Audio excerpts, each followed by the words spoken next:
Bismillahirrahmanirrahim. Assalamualaikum warahmatullahi wabarakatuh. A'udzu billahi minasyaitonir rajim. Bismillahirrahmanirrahim. Alhamdulillahirabbil alamin. Allahumma shalli ala sayyidina Muhammad wa ala ali sayyidina Muhammad. Amma ba'du. Para jamaah, alhamdulillah kita masih ini sehat, hari ini mati daya, kita melakukan pengawasan kepentingan baca syukur. Bismillahirrahmanirrahim. Ila hadratin Nabiyil Mustafa Sayyidina Maulana Muhammad sallallahu alaihi wasallam wa ala alihi wa sahbihi ajma'in. Wa alaihi wasallam.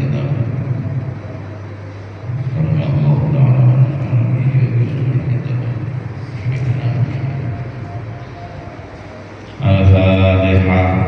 A'udzu billahi minasyaitonir rajim. Bismillahirrahmanirrahim. Alhamdulillahirabbil alamin. Arrahmanir rahim. Maliki yaumiddin. Iyyaka na'budu wa iyyaka nasta'in. Ihdinas siratal mustaqim. Siratal ladzina an'amta 'alaihim ghairil maghdubi 'alaihim waladdallin. Bismillahirrahmanirrahim. Wasolatul jamaati utawi sholat jamaah iku sunatun sunat ma'abadatun kang den kukuhake.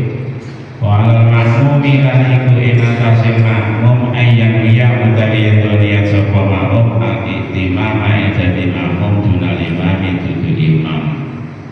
Kaya susulan lan apa ya tamma ya makmum sapa al-hukum merdeka bil amidi kelan beda wa kalian ngomong balik bil muraqiki. Laran nongkang nyedhi balik wala tasihu apa kudu rajulin manuti wong lanang bi ratin lawan wong wadon wala qoriin lan ora sah apa makmume wong kang bener wajane diumiyin kelawan kang ora bener wajane.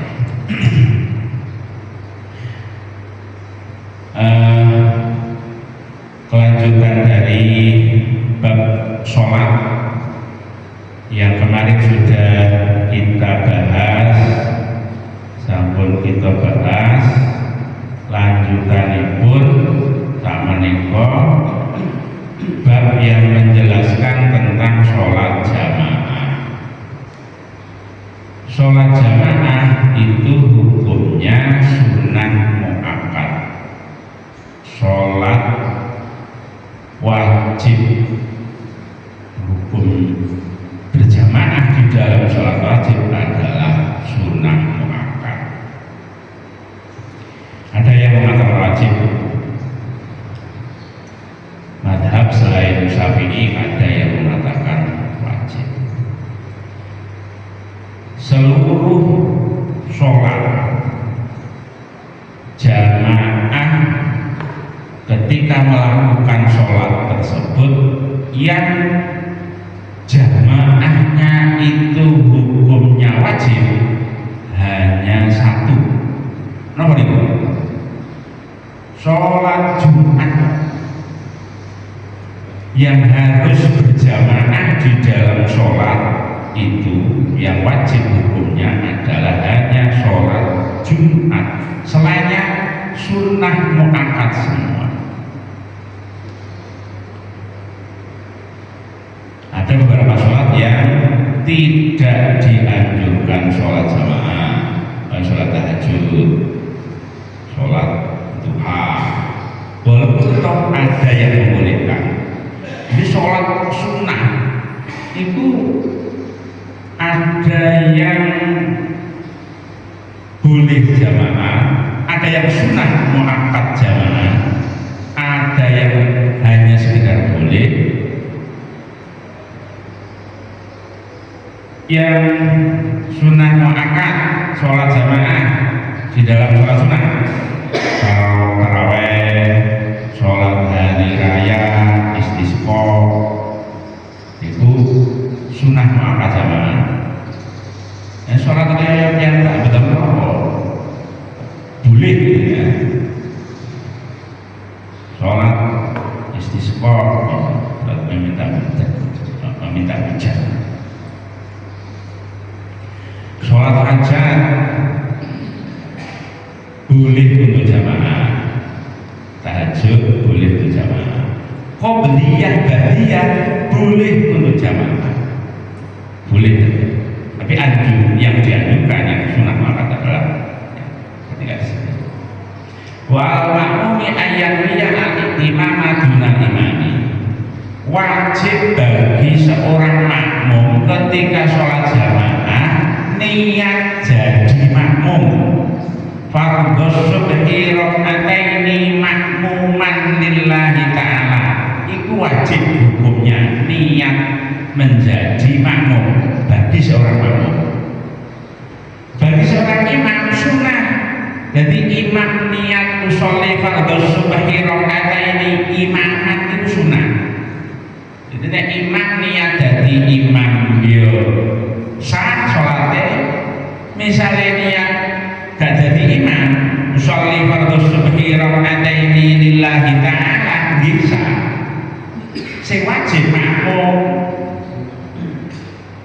Kalau makmum tidak niat ketika sholat berjamaah, tidak niat jadi makmum, tidak niat makmuman lillahi ta'ala, kok sholatnya mengikuti imam, maka batal sholatnya makmum. Sholatnya imam betul. Lapo nek makmum kok wajib? Karena gerakannya sholatnya makmum mengikuti gerakannya sholatnya imam, sehingga harus niat menjadi makmum. Kalau imam boten wajib. Kenapa? Karena tidak mengikuti gerakannya siapa-siapa, sehingga ketika niat imam biasa, gak niat jadi imam biasa. Hanya saja kalau seorang imam itu ketika sholat berjamaah niat jadi imam, maka dia dapat pahala sholat jamaah. Menawi boten niat dados imam, nggih boten angsal pahala ning jamaah imame. Nek makmume angsal, tapi makmume niat jamaah. Sama dengan hukum jamaahnya. Hukum jamaahnya tadi yang wajib adalah hanya sholat Jumat. Niat untuk imam,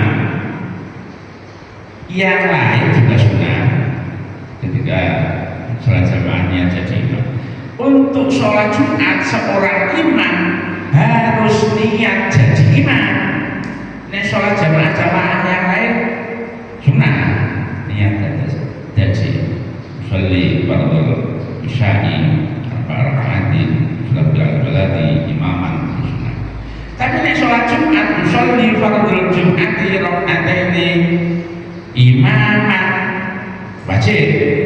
Usolli fardhu jum'ati raka'ataini mustaqbilal qiblati adaan imaman sah wajib. Kalau imam di dalam sholat Jumat tidak niat imam, jadi imam, gak imaman, maka sholatnya batal kabeh. Kenapa? Karena wajib di dalam jamaah itu wajib. Sehingga ketika imam gak niat imaman, maka sholatnya batal karena berarti tidak jamaah. Nah misalnya terjadi makmumnya wis niat jamaah di dalam sholat Jumat, imamnya gak niat, kan gak ngerti makmumnya.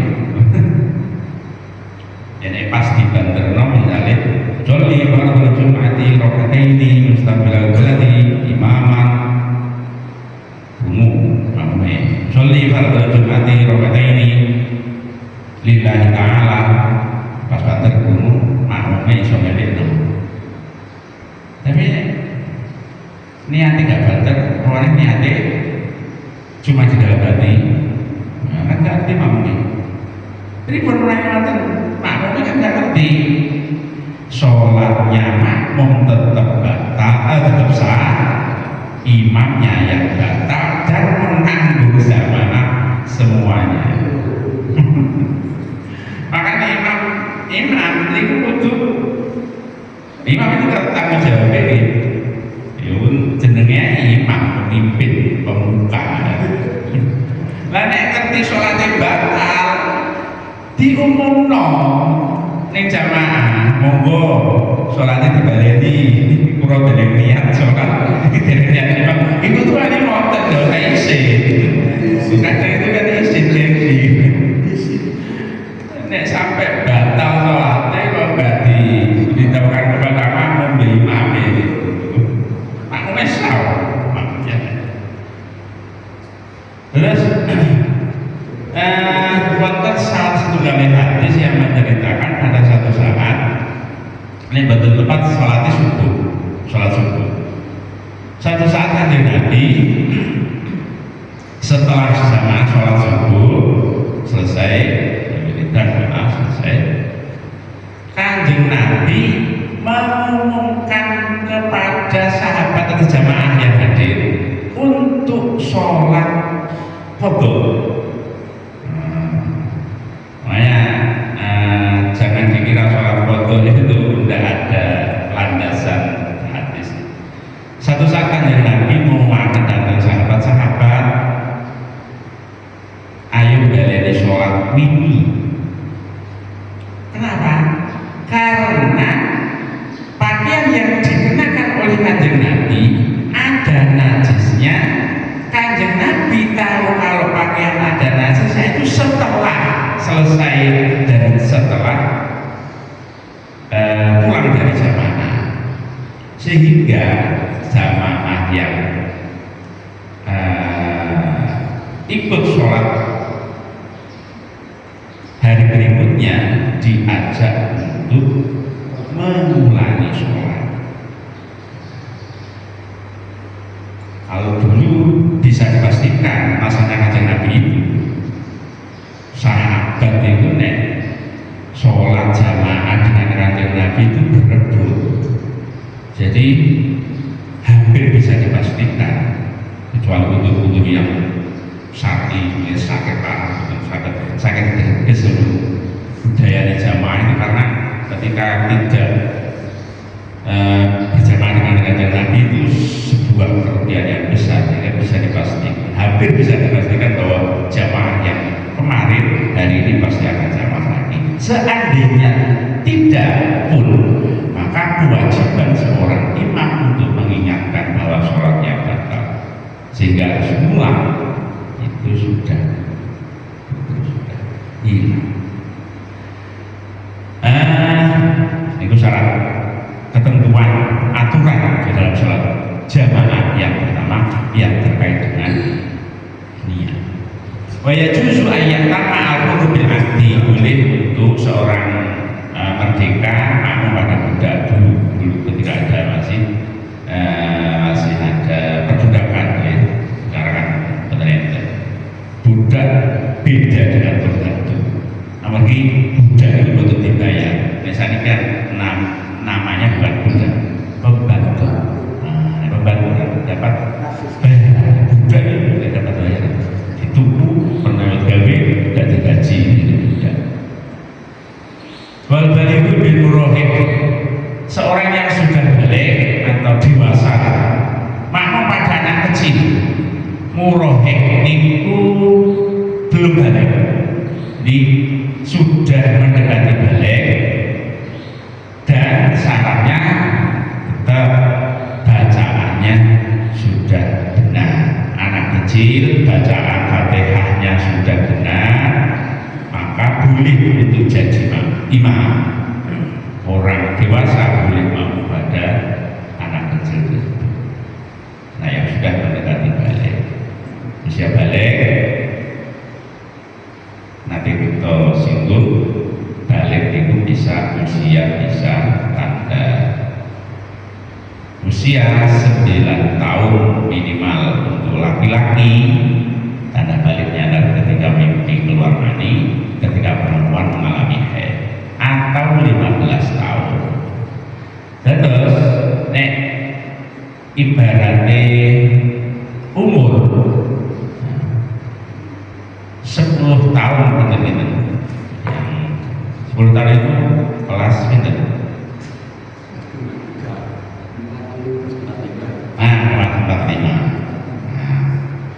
Atau 9 tahun berarti kelas bab ketiga ya.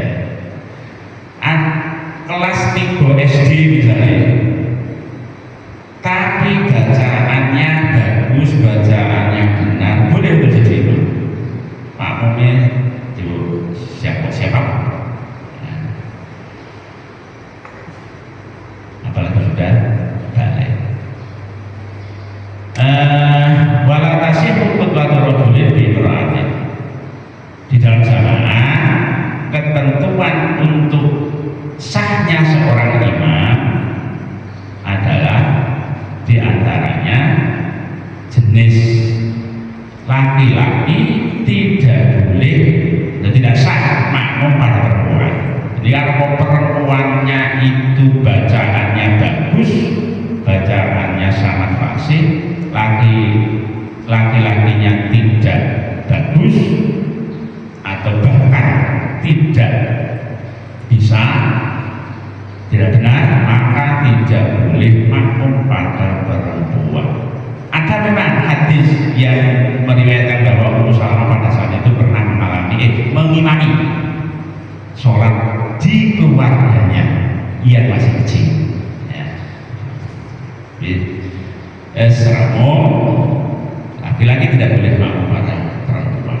Terus laki-laki itu hanya boleh, ya hanya sah makmum pada laki-laki. Menaik perempuan bebas.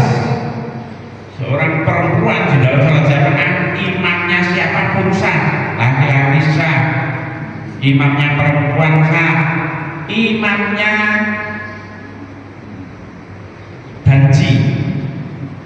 banji gitu. Orang yang tidak punya kelamin itu apa istilahnya?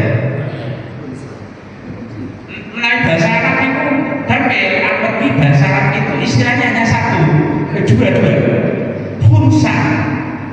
Hunsa itu orang yang tidak punya kelamin, alat kelamin, alat kelamin. Itu hunsa. Nomor 2, hunsa muskil. Hunsa muskil itu orang yang punya alat kelamin ganda. Biasanya orang yang punya alat kelamin ganda itu ada salah satu yang lebih dominan, namanya hunsa muskil. Secara ketentuan syariat ini hunsa muskil.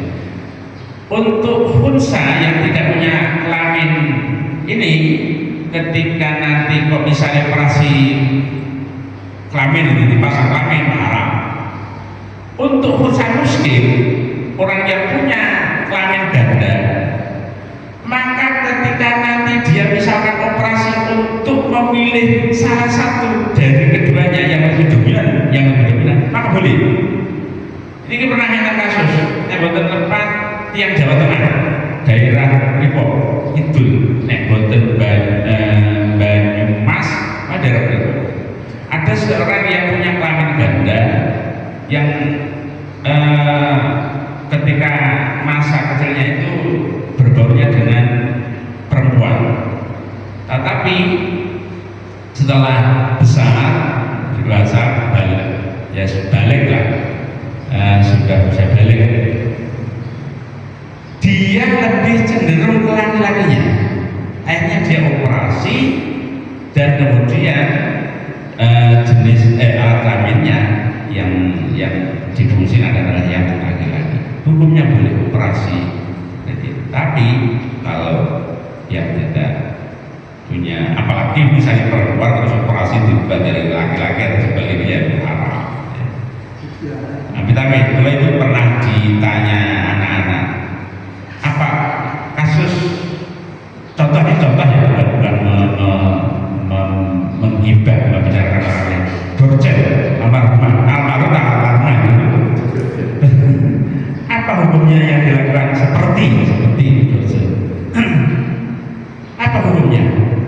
Tidak bisa kita langsung pastikan haram halal, nggak bisa. Kenapa? Saya nggak tahu awalnya adopsi itu laki-laki atau perempuan atau yang termasuk jenis ini orang yang punya kelamin ganda. Kalau punya kelamin ganda apa yang dilakukan adopsi itu boleh, karena diperbolehkan cara saya. Tapi nih bahasa Indonesia istilahnya banyak. Ono gaji, bencong, waria, wandu. Ini sing piye? Makanya ukurannya ya masih gede. Ukuran syariat jadi wow. Orang yang tidak punya kelamin namanya unsa, yang kelamin ganda unsa muslim. Perempuan maklum pada orang yang seperti ini apa haji atau bencong boleh, tapi laki-laki nggak boleh. Laki-laki nggak boleh.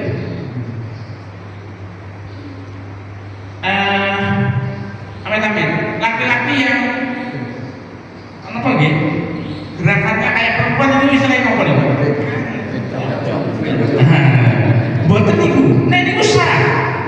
Ya, misalnya kan laki-laki tapi nek ngomong, kayak laki kayak perempuan, ini usah. Berarti ini buatan usah. Dia punya, ya, sah. Jadi ukuran, karena makanya ukurannya jelas bisa diukur. Perempuan boleh, laki-laki boleh. Hunsa sama hunsa. Hunsa itu untuk posisi makmum sama sakti kali laki-laki. Jadi hunsa makmumnya hanya boleh pada laki-laki. Tetapi ketika dia jadi imam, makmumnya perempuan boleh. Agak lebih sedikit lagi ya kalau hunsa ini. Hunsa makmum pada laki-laki. Orang yang tidak punya kelamin itu makmum pada laki-laki boleh, tetapi ketika sesama hunsa tidak boleh, tidak sah. Bedanya di situ dengan laki-laki. Laki-laki sama laki-laki yang sah, tapi hunsa sesama hunsa tidak sah. Kenapa tidak sah? Karena tadi itu ada dua kemungkinan, sehingga ketika sesama hunsa dihukum tidak sah. Kenapa? Ya karena bisa jadi makmumnya itu ke laki-laki, imamnya ke siapa cenderung ke perempuan. Terakhir, di dalam ketentuan jamaah yang berkaitan dengan aturan-aturannya, walaqori'in bi ummiyin, seorang yang bacaannya benar tidak boleh, tidak sah makmum pada orang yang bacaannya tidak benar. Tidak benar, betul fasih. Benar dan tidak fasih itu beda. Ya. Jadi orang yang bacaannya benar tidak sah makmum pada orang yang bacaannya tidak benar. Ukuran bacaan itu yang apa di dalam sholat yang diukur bacaannya itu adalah Fatihah. Kenapa? Karena Fatihah yang menjadi rukun qauli. Fatihah dan tahiyat tasyahud itu. Jadi bacaan Fatihahnya benar, tidak boleh makmum pada bacaan orang yang baca Fatihah tidak benar. Kalau sama-sama tidak benar atau belum, maka sah. Nah, misalnya lagi proses belajar ngaji, kemudian sesama orang yang tidak atau belum benar baca Fatihahnya berjamaah maka sah. Tapi kalau bagi orang yang sudah benar bacaan Fatihahnya pada benar tidak sah.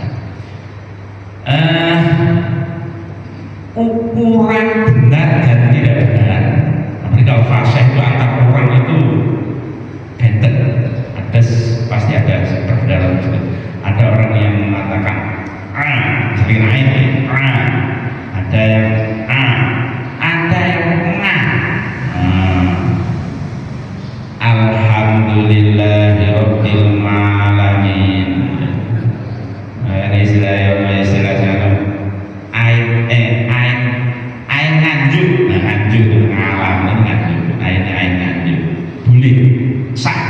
Kenapa? Itu jadi ukuran benar-benar itu ukurannya adalah tidak sampai merubah makna, merubah huruf yang merubah makna. Itu ukurannya, ukuran tidak benar, benar dan tidak benar. Contoh,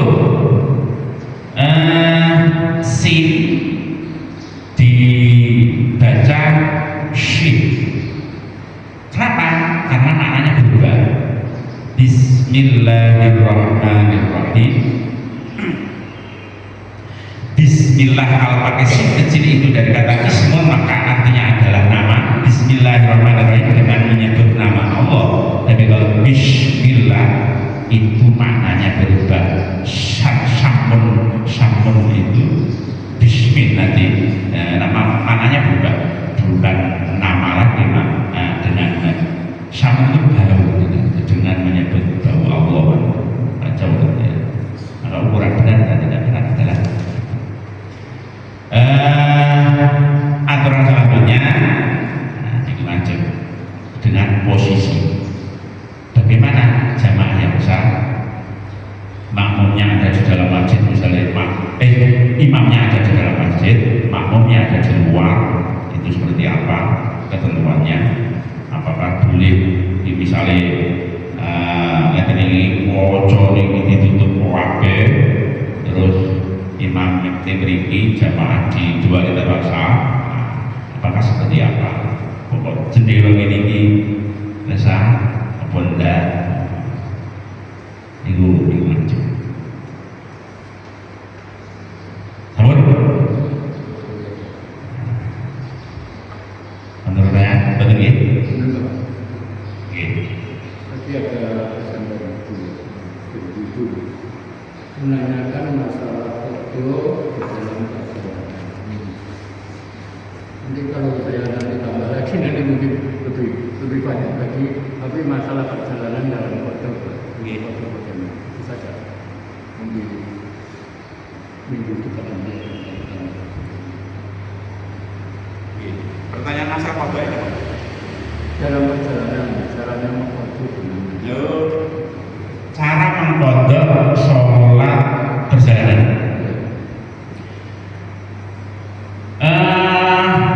Pergi ke Semarang, ke Banyuwangi, sesama Jawa Timur itu ada batasan jamaah perjalanan yang diperbolehkan untuk kosor, jamaah kosor itu 82 km, pinten Jombang,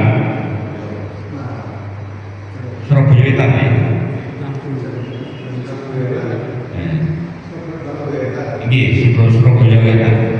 Nah ini beriki Mojokerto itu 32 kita segitu. Terus,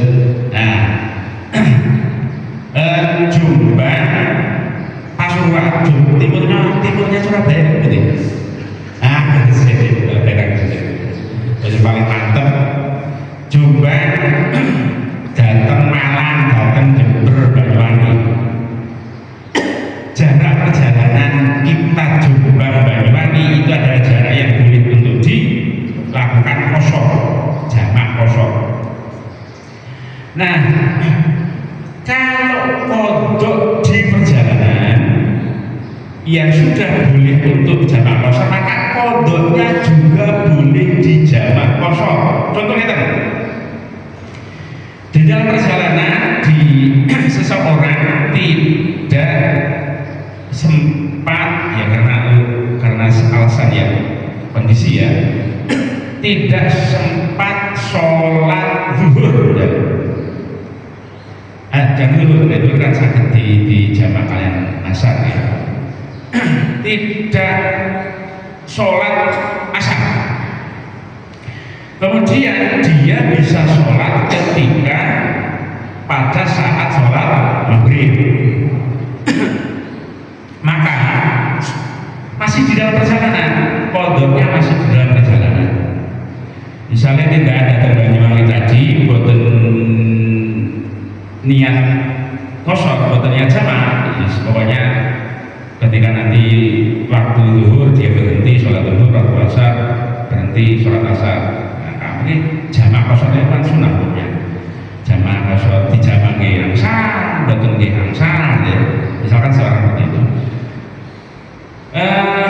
Kemudian ketika sholat asarnya itu tidak bisa dilakukan, maka nanti ketika sholat maghrib masih di perjalanan, masih di Banyuwangi sana kita, qadanya boleh dikosor. Kenapa? Karena sholat asar boleh dikosor. Itu qada nanti. Yusolli fardhul asri qasran raka'ataini qada'an lillahi ta'ala. Aku niat sholat asar qada 2 rakaat, qasar 2 rakaat. Tapi kalau qadanya di rumah ya sesuai dengan ketentuan, artinya tidak boleh dikosor. Tidak ada Banyuwangi tadi, misalkan ada sholat yang ditinggalkan, ada yang tidak dilakukan, sholat maghrib, isya, ya ketika di rumah nanti fotonya jumlah rakaatnya sesuai dengan yang ditinggal maghrib, yaitu bisa rakaat subuh. Kapan dia fotonya? Misalnya tidak ada di Banyuwangi ini itu seminggu yang lalu atau 3 hari yang lalu. Terus misalnya lebih ilik misalnya nek langsung tidak Banyuwangi kalau ini dan ini di Rio ada sholat yang tidak dikerjakan foto, ataupun 2 minggu yang lalu, 3 hari yang lalu, kapanpun ketika kemudian dia di rumah kok ingat ada sholat yang belum dilakukan, maka foto. Sing saya kapan foto bersamaan dengan waktunya. Jadi misalnya kalau ini pas tidak ada tentang Banyuwangi, misalnya sholat yang tidak dilakukan itu kok asar, hari ini ketika sholat asar maka berdiri lagi untuk qada sholat asar kalau ini yang ditinggalkan. Misalnya seminggu yang lalu sama, jadi sholat asar, setelah sholat asar qada sholat asar. Boten usah ditentukan aku qada sholat wingi, boten. Winganane kemarinnya tahun wingi boten. Ndak harus ditentukan. Ya misalnya apa itu fardhul asri qadaan ada boten wajib. Qada dina 1 betul tidak. Boleh. Nah, judanya bersama dengan jika kita akhiri kalian jaga para majlis. Bismillahirrahmanirrahim. Subhanakallahumma wa bihamdika asyhadu an la ilaha illa anta astaghfiruka wa atubu ilaik. Subhanakallahumma wa bihamdika asyhadu an la ilaha illa anta astaghfiruka wa atubu ilaik. Subhanakallahumma wa bihamdika astaghfiruka asyhadu an la ilaha